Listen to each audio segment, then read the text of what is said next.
Hey guys, Ken's 97 Stowe 171. Back again for another trucking video.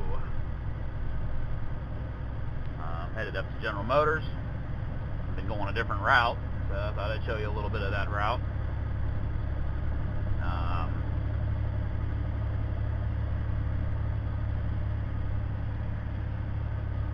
It's been a great past week because I was on vacation. No more driving for me. For a week anyway.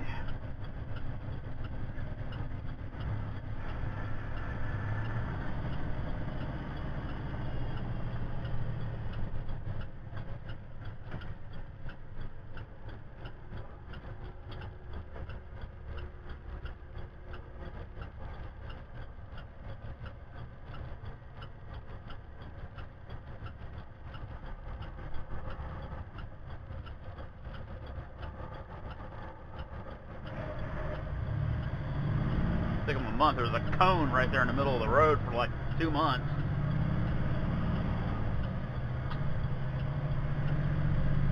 So anyway, went on vacation. Cousin was getting married and out in Seattle, so we flew out to Seattle, went to the wedding, and then made a vacation out of it. They had a really good time. Got in late, flew out of Dayton, Ohio, took a little commuter jet out to Newark, New Jersey, and then got on a 737 in Newark, flew from Newark to Seattle, SeaTac, and stayed in an Embassy Suites right down around there, and that place was awesome.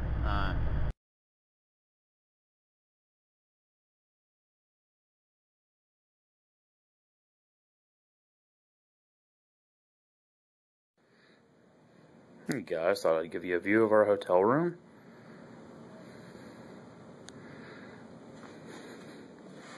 There's the door.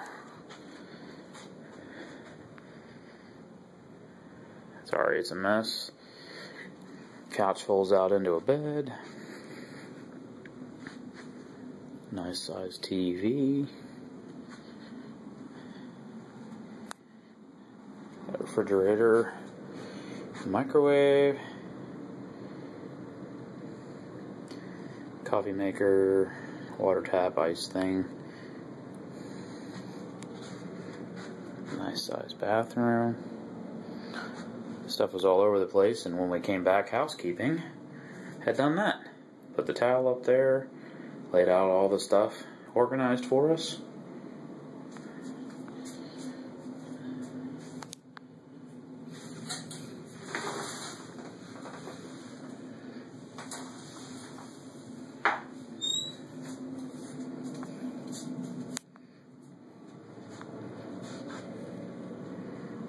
Master bedroom, another full-size TV. It's probably a 32-inch or so. Make the bed for you. It's a king.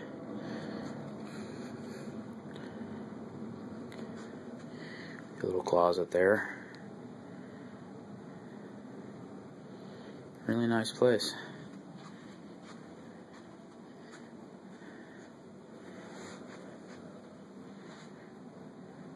It's a really good sized room.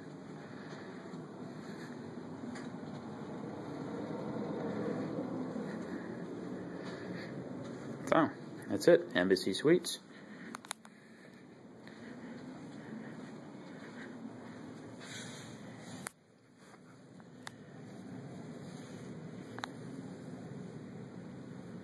It's really nice. Place is really nice.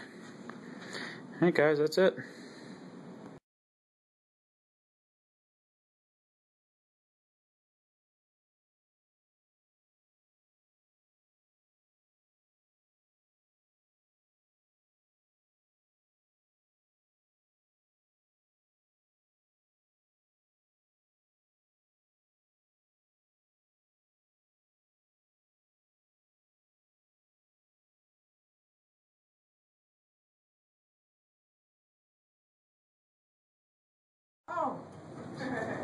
No big deal.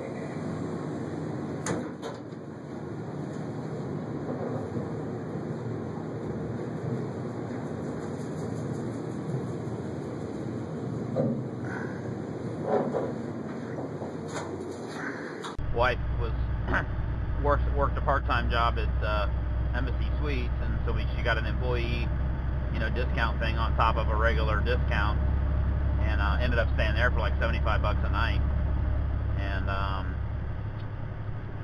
really nice. They had free breakfast in the morning, and I mean breakfast, not like a bagel and toast. I mean bacon and eggs, fresh made omelets to your order. Bacon, egg, sausage, toast, fresh cut fruit, apple juice, orange juice, milk, coffee, basically the works. And that was really great. So every morning we try to get up early and go down and have a breakfast, and that pretty well saved us from eating a lunch someplace. And then we had saved, that money saved, we ended up eating at nice restaurants for dinner. And then, Jesus Christ, really?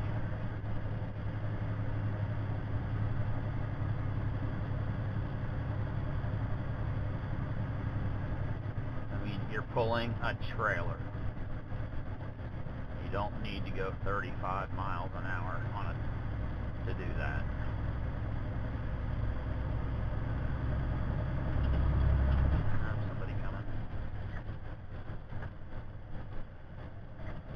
Instead of you slowing down, you could go faster.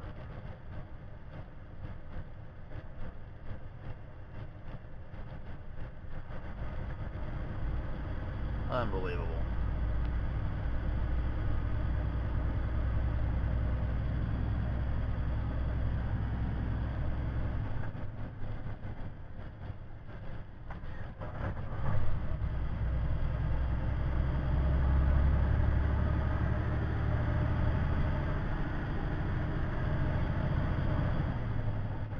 Pulling an empty trailer. I don't know why they were going 25 miles an hour, but anyway. So, then from 5:30 to 7:30, they had free manager's reception, drinks, alcohol, juice, Coke, snacks, put out for a couple hours. So every night you got to go home and have a little bit of a couple of nice drinks. The hotel was great. If you're ever staying around there, it was on the Embassy Suites near SeaTac on Washington 181 West something or other road. I'm sorry, I don't remember off the top of my head what it was, but that's it. There are several Embassy Suites. Staff was fantastic. Everybody was always friendly. It was just a really great stay. King size suite, the pull out couch bed, two 32-inch or 30-something inch flat screen TVs, fridge, microwave, coffee maker. Nice. So we got in late Friday. Saturday was the reception dinner. We actually went to go see where the wedding was going to be at, so we knew where the hell it was. So we did that. Sorry, this is going to be bright here, guys. Nothing I can do about it.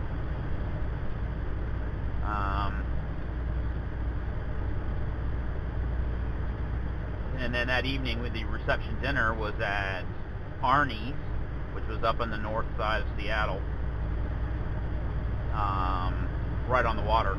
Absolutely fantastic. The first night, though, Friday night, we got in early enough to have dinner at Basil's, which was the restaurant in the hotel, and I had a fillet of salmon served on a little cedar plank, little piece of cedar wood with some side dishes, and the lady recommended it, said it was their specialty, so I took her advice and tried it. And I like fish, but salmon's not one of my favorite. Usually it's pretty strong flavored, and let me tell you what, it's better on the West Coast. Imagine that. It was absolutely fantastic. Fantastic flavor. It was a lot lighter tasting. Texture was amazing. It was really good. So the next night we had, the reception dinner, and it was a limited menu choice. You know, they whittled the menu down to several choices so that the restaurant could handle it more easily, and I'm sure it saved them some money that way too. And I again got the salmon. They had a fillet of salmon served over buttered capers or something, and oh my God, it was just unbelievable. I mean, it was the first one at Basil's was good. This was out of this world. It was amazing. I think the cut of salmon was about equal in quality, but the way they prepared it with the butter and the capers and oh my God, it was just great.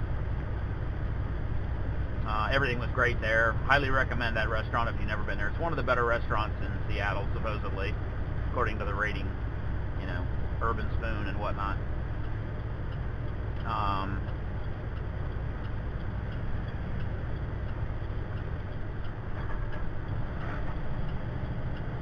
So, ate there, went back home.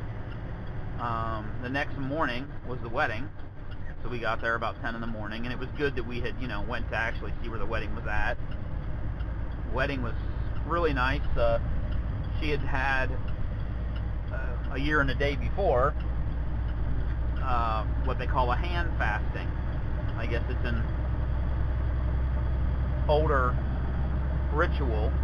You know, like a year and a day before, basically you do a contract. You know, it's like a contract for a year and a day that you're going to be together, and at the end of that time you decide whether you want to continue on, which actually kind of makes a lot of sense to me.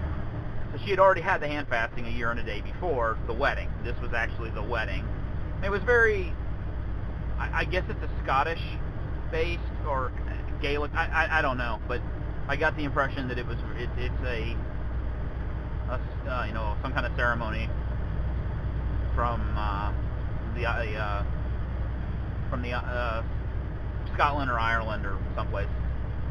Yeah, it was done at the four corners, the four directions of the compass, and they had people around the bride and groom, and you know, it was really, really cool. After the wedding, rather than we having a reception dinner afterwards, they had the caterer prepare very nice food in a picnic basket with a blanket, and we got to all sit out on this, and it was the place they had, it was outdoors, absolutely gorgeous. Instead of a wedding cake, we all made homemade s'mores and had s'mores. And I'd never had an actually, like, a real s'more, like a graham cracker with chocolate and marshmallows, and like made it myself, and it was really good. The whole ceremony was really good. And when we heard what they were going to do, we were thinking, oh man, you know, this is going to be a little weird. It ended up being very beautiful, actually. I think and a lot of planning and a lot of details were thought of that it was really nice. If I get a chance, I'll put some pictures up from the wedding, just to show you, you know, maybe the view of the place or whatever. So I'll put those up right now.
Okay, guys, so hopefully you saw the pictures.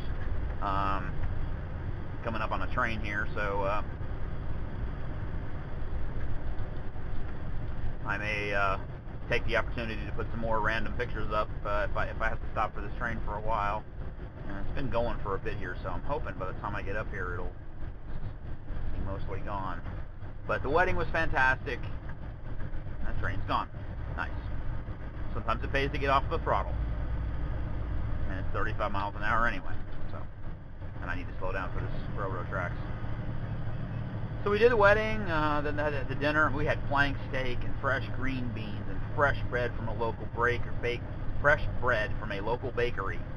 A spinach salad that was just had a some kind of fruit vinaigrette dressing that was just delectably delicious. What else was in there?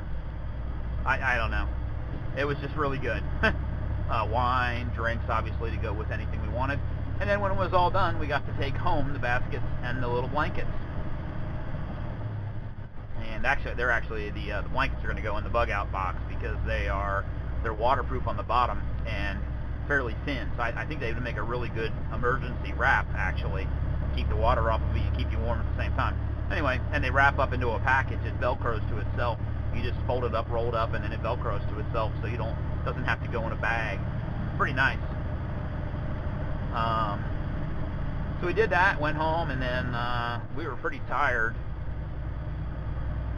We ate. I'm trying to think where we ate. We didn't eat dinner that night because we had dinner for the reception dinner. Had free drinks at the hotel. The next day we got up and we ordered a city pass. And if you go to Seattle, get the city pass. You order it, get it online. You can print up your receipt. It has a barcode on it, one for each person, and it's got multiple activities. And it's about 69 or 70, 65 or 70 bucks. I can't remember, but it covers. I'm gonna mess this up here probably a little bit. I may miss one, but you have the harbor tour, the aquarium, the Space Needle. Actually, you have 2 coupons, so you can go to the Space Needle twice in each coupon book. The Pacific Museum, the EMP Museum, which is like a music museum.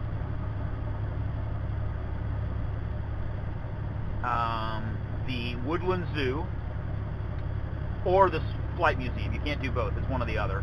Do the depending on what city you live in. I would do the Museum of Flight. That was really good. I mean, I live in Cincinnati and we have one of the best zoos in the world, so I didn't really have any interest in going to the Seattle Zoo because I knew it probably wouldn't be better than the one we have in our own city. And everybody said the Museum of Flight was really good. So let me try to go over again here. There's like 5 or 6 things. I can't remember them all, but you had the harbor tour, the aquarium, the Needle twice, the Pacific Museum, the Museum of Flight, the EMP Museum, and I'm missing one. I think there were 7 things, because 7 things total with the choice of the Flight Museum or the Pacific Museum. Anyway, really good deal considering most of those things are $20 or $30 each. So if you're going to be there for like a week like we were, get the city pass. If you only have one day, don't bother with it. So we went and we did the harbor tour. That was really cool.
came back,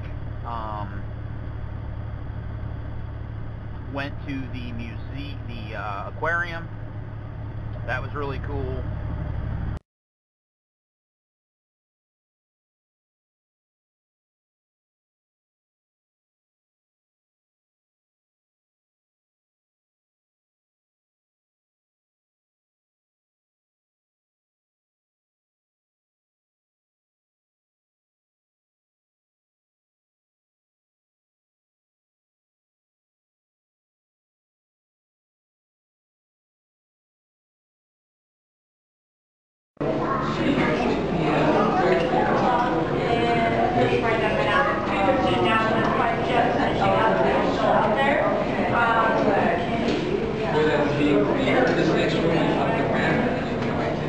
Yeah, so might be able to go.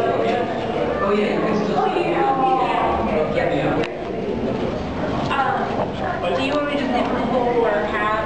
See? Right? Leave them all whole. Actually, it's not sharp. Okay. I think it's a sturgeon. Gotcha. I don't know, ginormous, whatever it is. Okay. I think it's a sturgeon. Now try. Look at that. They're in the corner. Wait in the plate. I'll pull the plate. Yeah, look at that thing. Yeah.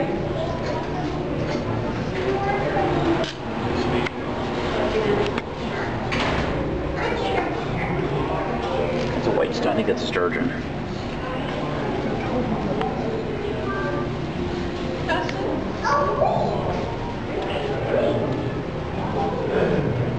Oh, look at that.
The aquarium was excellent, actually.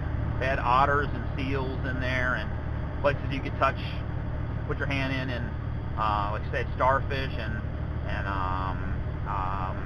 sea cucumbers and anemones from Finding Nemo. Hopefully you guys get that joke. And sea urchins, and you could touch them, and it was really cool. It was a really good day. Walked back down the right on the bay there, and went to a place called Elliott's, I think.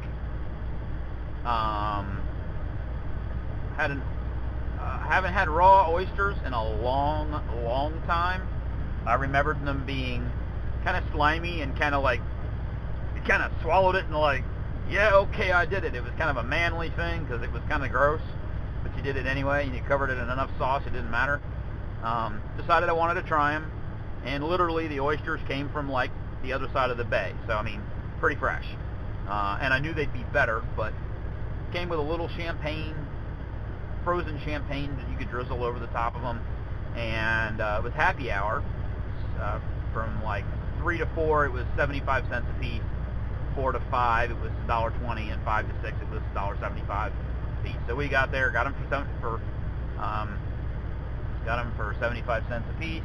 I only ordered 2 because my wife will not eat seafood and my mother was not interested, and I wasn't sure I would like them, so I didn't want to order a whole bunch. So I ordered 2. They were delicious. I would definitely order them again. Got 2 orders of pan-fried oysters. Excellent. Got it was crab and lobster. It was like a melt sandwich on a piece of bread, open-faced, delicious. Had a coleslaw that went with it, which was really good.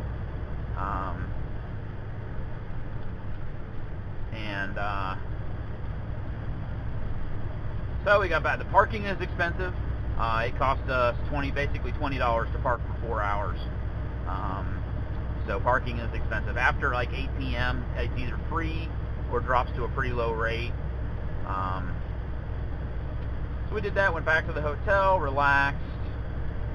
My mom's, the next day we got up and we went to the mall, I think. Walked around this mall that was right near the hotel, and the mall was enormous. 2 floors, 2 separate food courts. I don't know if you guys know who Auntie Anne's pretzels are, but they're really good. They had 2 Auntie Anne pretzels in one mall. And we went to several shops that we'd never seen anywhere else. One was called Lush. They had not homemade, but like all natural soaps and shampoos and things. And I saw it, and my wife wanted to go in there, and I bought a couple of bars of soap. It's expensive, but the stuff's really good, made in England. And really nice products. I mean, it was really nice stuff. A couple other little shops that were just totally unique. We'd never seen them. One was called Firehouse or Fireplace or Fire something like that.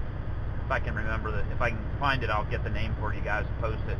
They had some really interesting products. Mix of things, jewelry, all kinds of weird stuff. Kind of like a Spencer's, but not weird stuff. They were just interesting, pure gift shop, kind of thing. Necklaces and jewelry and books, and it was just a really weird, kind of a weird shop that we'd never seen. We saw products there we'd never seen anywhere else. It was really pretty unique. And I don't like shopping, okay? So let me make that clear. I hate going to the mall with my wife and going shopping. I like to go, I know what I want, I go in, I buy it, and I leave. This was actually pretty cool because there were stuff we'd never seen anywhere. Went to a place called Candy Time, T-Y-M-E. Bought some bags of candy. Right there. Those are gumballs, super sour gumballs. And Mom started having some trouble walking around, and my mom kind of took ill after that. She's okay, but basically she really didn't go out much after that, and we were left the next few days to basically be on our own. We ended up giving away her city pass to a guy who was on a fixed income. We heard him. He was at the counter at the Museum of Flight inquiring about the prices and what other things there were to do, and if there was any discount for somebody on older. And we ended up giving him the other coupon book because Mom said she wasn't going to go out and do anything else. So Museum of Flight, wait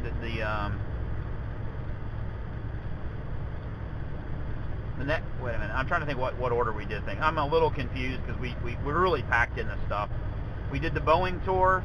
It was $18. It was separate. We ordered it online because it's first come first serve for the tickets, and it was an hour drive from the hotel, so we didn't want to get all the way up there and then into Everett and find out there were no more tickets left. So we ordered the day before.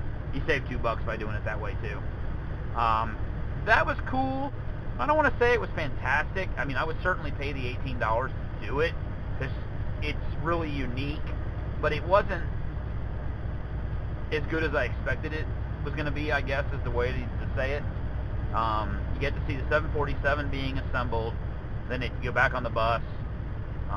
No cameras, no cell phones, no hats, nothing you could drop accidentally over the balcony, because there are people working below you, and first of all, they could be hit by what you drop, but secondly, you could have objects get lodged in equipment, what's that rattling noise in the wing, kind of thing. So, but mostly they don't want any pictures being taken while on the assembly floor, I guess. But anyway, 747, you go back on the bus, they take you down a little bit farther, you go in, we got to see the 777 being assembled, and the 787 is right on the other side. And while we were there, they have a little museum area. I'll put some photos up right now.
There you go.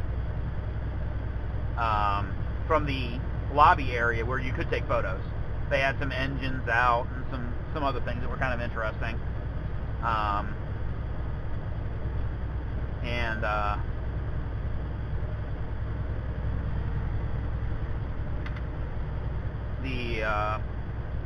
But then we went on the tour and saw things, and it was pretty cool. The 787 is a fully composite fuselage. And another train. That one's going to be a little while. So, actually there's two trains, one going one direction and one going the other. That's not good. What I'll do here, if I come to a stop and I got to sit for a while, I will post some pictures from the Museum of Flight up. Figure that goes along with the, Boeing thing. Boeing was really cool. I would definitely do it if you're there. We got to see a 787 on its test flight. Saw it. We knew it just landed. It turned and then it did take off again. I didn't get video of that. Unfortunately, my batteries went out in my camera right when the damn thing was going to take off. But I did get some shots of it. So I'll put those up there too. I'll show you the pictures of the 787, and then I will also. What I will do now is the Museum of Flight we did the next day, and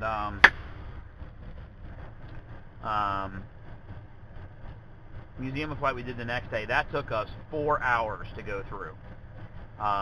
Very intense, extensive World War I, World War II, earlier flight. They had a space area. They had, and outside they had a Concorde sitting there. They also had John F. Kennedy's Air Force One sitting out there that you could go through.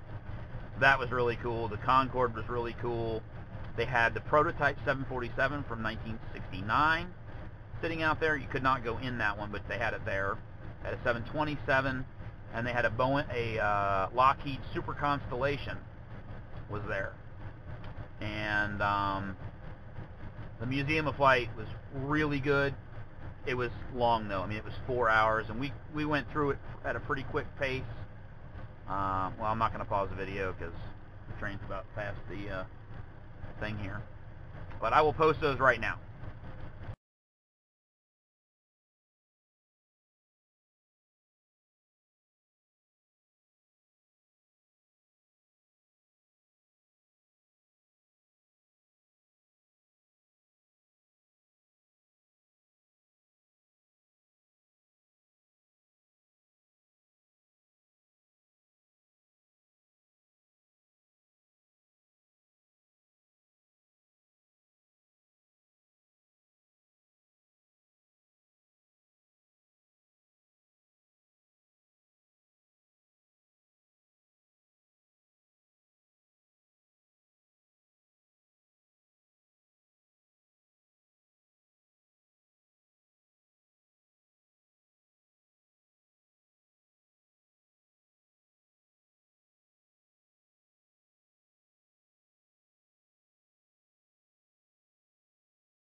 if I didn't already post them. We'll see how the video goes where I stick those things in. But I'll show you the photos. Somewhere in the video there'll be the photos.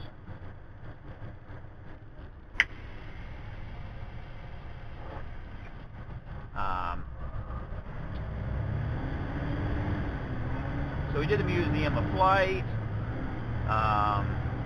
And then the last night we decided to go up into the Space Needle, which we wanted to do at night because she thought it would be cooler to get shots of the city as the sun was going down and then into the night.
It goes all the way through there, the freeway, all right there, that's Alaskan Way. Oh, I got lost.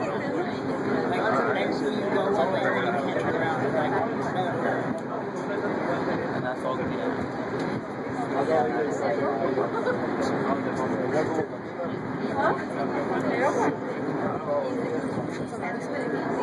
So our plan for that night was to do the Space Needle,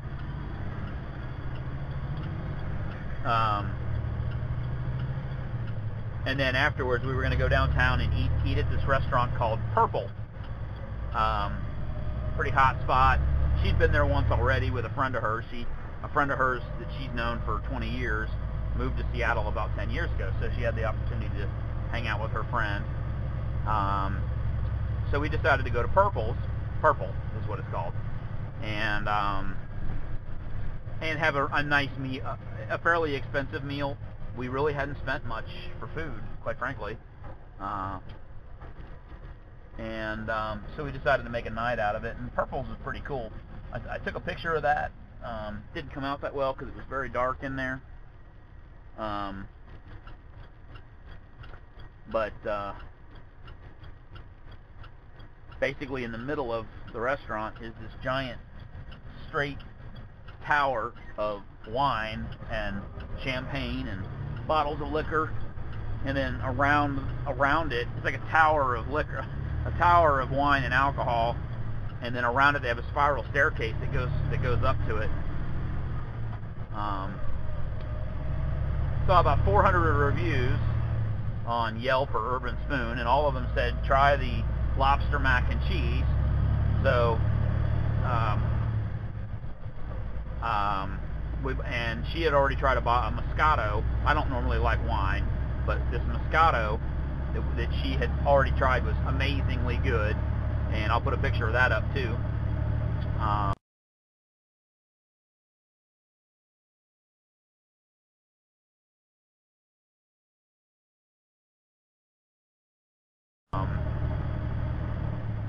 And so ordered that.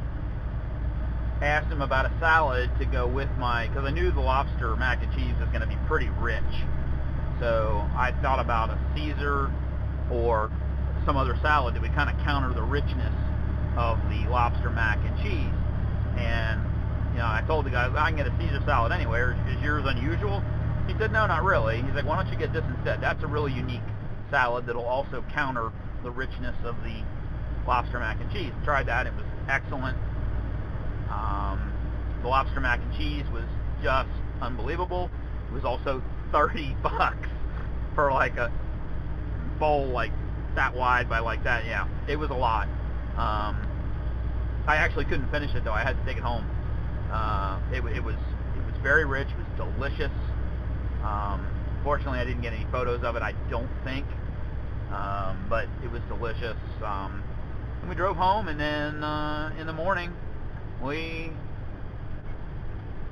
had to be at the airport in the morning, dropped the rental car off. That went pretty easily. Got on our flight back to Newark, and then the nightmare happened. Turned out okay, but it was a nightmare at the time. We got off the plane from Seattle in, I think it was C terminal, C as in cat. Couldn't find one of those boards that tells you where you're, about flight information. We already had our boarding passes. We had printed them when we left Seattle for the next leg of the flight. And it said A terminal, A17 was the gate. Well, normally we check, because sometimes it does change. Couldn't find one of those things. My mom suddenly had some trouble walking and breathing, so we found somebody who got a wheelchair. We didn't have a whole lot of time. We had like maybe an hour from the time we landed to board, which should have been enough. But ladies rushing along helped us a lot, but she said, look, the fastest way to get to A terminal is to leave the security perimeter, get back into the A building, go back through TSA, and then get to your gate. That will save you some time. And we said, well, okay. We did all that. Just before we go back through TSA, we happened to find a board and look at it, and our flight had been changed to gate C, to terminal C, where we had started at. Now we've got like 25 minutes for departure. We've got to go back through TSA security, get back to the other terminal, and get on our flight. And we're thinking, oh my God, we're going to miss our fucking flight. Rush through security was a bitch. It's crazy. Dayton, Ohio, small little Dayton, Ohio, they had the full body scanners you can walk through. Seattle, full body scanners. Freaking Newark doesn't have full body scanners. My suspenders were setting off the thing, and they couldn't figure it out. So he's like, you need to take those off or do a pat down. Well, if I take them off, my pants fall down, and they're a bitch to get back on when you're wearing the pants. So I said, just give me the pat down. I figured that would take less time. And I think it was probably would have been about break even, quite frankly. We got through. Again, the lady that was pushing the wheelchair without her, we'd have been totally up the creek. She called ahead. She says, we can get through security. I'll get you on a bus inside the airport property. We'll go over to A terminal, and then we'll go back up, and I'll have a little golf cart waiting for you there. And we made our flight. It's really funny. We pull up on the golf cart at a gate, probably 50 feet from where the hell we started. And the lady at the gate's like, we're waiting for you. And we're thinking, oh my God, But it turned out the flight that was at our gate, it didn't say Dayton, Ohio. It said some other thing, and I thought, oh my God, they changed the fucking gate again, or something had happened, But it turns out that the flight that was sitting there at the gate had been sitting there, and they were waiting for one last passenger. They were holding the flight for one person. The gate lady thought it was us. So there was some confusion there. We got off the thing, thanked the guy, and we gave the lady with the wheelchair that gave us like a $10 or $20 tip for helping us out, because she saved our asses. we ended up sitting there for almost 30 or 40 minutes because the flight that was before ours was still sitting there and it was delayed. So it turned out it wasn't really a big deal, but we didn't know that. And oh my God, just what we wanted to be stuck in Newark, you know, for God knows how many hours. So got back on the commuter flight, 2 seats, 1 seat, pretty cramped. We were right behind the wing this time, and everything went fine. Coming into Dayton, we ran into thunderstorms, so a little bit of turbulence, and it was not a rough landing. In fact, it was a smoother landing than when we came into Newark the first time in clear blue skies. The guy came in really hot and fast and hit the tarmac pretty fucking hard. Even I, as a occasional flyer, was looking out the window thinking, man, we are going way too fast.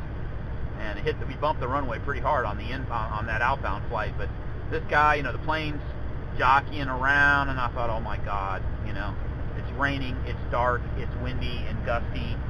This is going to be scary. But he touched the runway very softly. It was a little hectic coming in. The plane was buffing around a little bit. And I got up to the front and I said, thank you. You did a good job, buddy. He's like, yeah. He's like, that was a little crazy there for a second. And I said, yeah. And he's like, actually, the term in the aviation industry is, that was a sporty landing. Like sports car, sporty. I said, that's a good way to say it. He's like, yeah, it was rather exciting. I bet. Thank you for getting us down safe. He's like, no problem. So we actually landed early, and you know, it was good. So and then we drove an hour from Dayton back to Cincinnati. Dropped my mom off, and then drove half an hour back down to our place, and we crashed. And that was the end of our vacation. And that's rather fitting because I'll be coming up to GM here in about 5 minutes, and then I'll turn the tape off. So that was my vacation. I'll try to put the photos up, you know, to go with the story. We'll see how that goes. If I don't have a chance to edit the video, then what I'll do is just shove them all at the end, and I'll put some text over them, you know. But if I gotta do that, I gotta edit the video anyway. So we'll see. Sometimes it's kind of hard because then I gotta go through the video, find where I was talking about whatever I was talking about at the time, split it, put the photos in there, and then, you know, it may just be easier for me to shove them all at the end, and I'll put some text over them to explain what they are. We'll see how that goes. But it was a great time. We had a really good time in Seattle. The weather was absolutely fantastic. Like 50 to 60 degree low temperatures in the morning with highs in the low mid 70s. Dry. They hadn't had any rain in like a month and a half.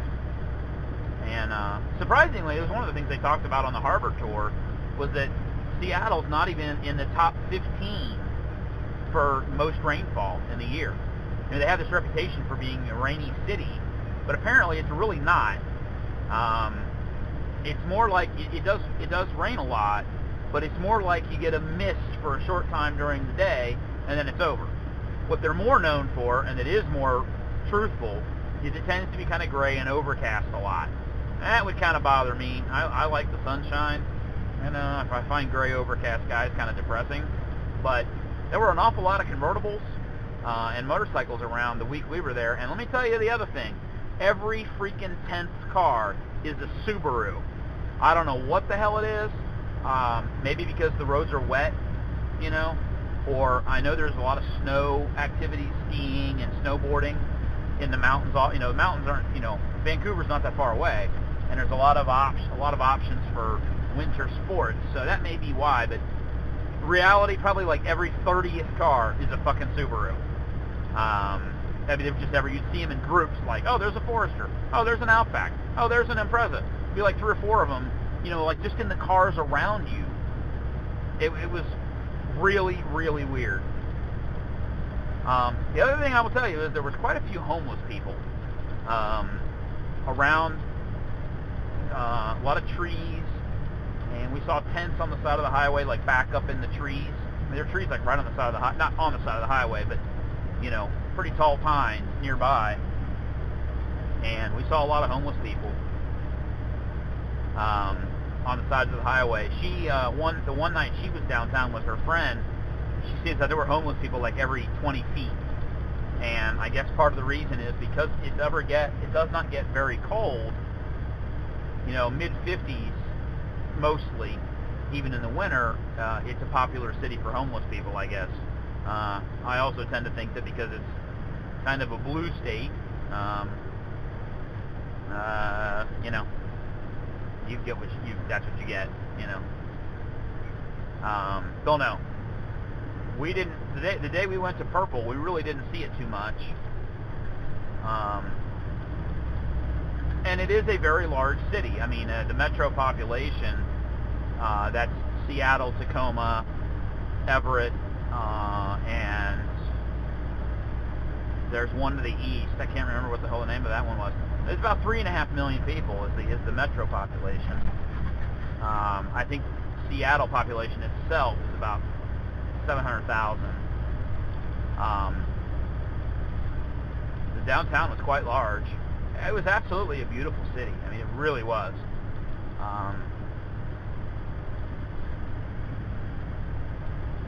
Had a great time, and I'd love to go back and have some more raw oysters at Elliott's. Because that was some good shit.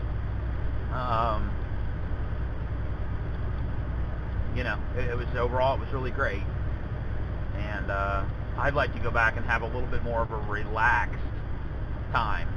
You know, maybe spend more time eating at different restaurants and not running around doing all of the attractions.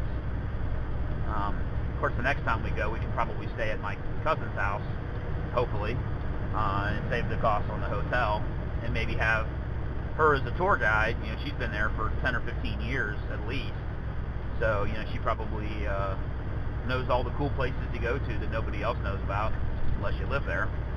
You know, that aren't in the tour guides, and I would definitely like to go back. What would be really cool is to make a 3-week trip out of it. You know, drive out there, maybe take the convertible or something. You know, drive out there, spend a week there, and then drive back. Do like a 3-week vacation on the road. Maybe take highways to the north out there and highways to the south back, so you're not you're seeing, you know, the driving part of the vacation would be vacation too. See the sights along the way. Motorcycle trip would be really cool, but that would be, you'd need more time to do that. You know, in the car you can roll along 90 miles an hour for, you know, hours and hours and hours on end without stopping, and with a motorcycle you really need to stop. First of all, you got to stop for fuel more often, but also you need to stop and you know, give your butt a rest. Alright guys, we're coming up on GM, and I'm going to cut the video now when I pull into the parking lot here, and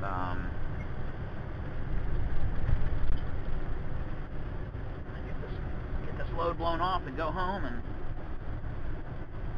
tomorrow I'm going to oh god, tomorrow I'm going to Rochester, 3 to 5 p.m. So that gate is shut. I need to go on the main gate. Alright guys, I'm going to cut it off. There's nothing else to see. Y'all have a good day and be safe out there, and I hope you liked the video. See you guys. Bye.